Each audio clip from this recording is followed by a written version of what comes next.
Table வந்து create ஆகிடுச்சு.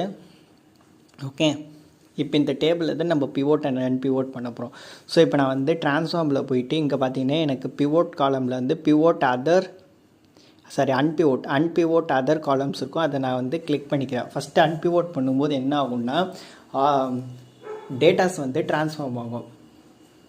Okay, ஹாரிசான்டலாக இருக்கிறது வெர்டிக்கலாக ட்ரான்ஸ்ஃபர் ஆகும். ஓகே, எப்போவுமே நம்ம டேட்டாஸ் வந்து ஹாரிசான்டலாக இருக்கக்கூடாது, வெர்டிக்கலாக தான் இருக்கணும். ஓகே, இப்போ நான் முடித்த உடனே என்ன பண்ணுறேன்னா இதை பிவோட்னு கொடுக்குறேன். பிவோட்டில் வந்து நான் என்ன பண்ணுறேன்னா என்னோடய டேட்டாஸ் வந்து பிவோட் பண்ணு ஆவரேஜாக. ஸோ நான் என்ன பண்ணுறேன்னு இது இப்போ வந்து நான் தப்பு பண்ணிட்டேன். ஏன்னா வந்து ஆவரேஜ் செலக்ட் பண்ணக்கூடாது. எப்போவுமே வேல்யூஸை செலக்ட் பண்ணணும். வேல்யூஸை செலக்ட் பண்ணாதான் என்னோடய பர்ஃபெக்ட் டேட்டாஸ் எனக்கு வந்து கிடைக்கும். திருப்பி பிவோட்டில் போய்ட்டு நான் என்ன பண்ணுறேன்னா இந்த இடத்துல வேல்யூன்றதை நம்ம செலக்ட் பண்ணிக்கிறோம். ஏன்னா வேல்யூ செலக்ட் பண்ணும்போது பர்ஃபெக்ட் டேட்டா வந்து எனக்கு ஃபில்டர் அவுட் ஆகும்.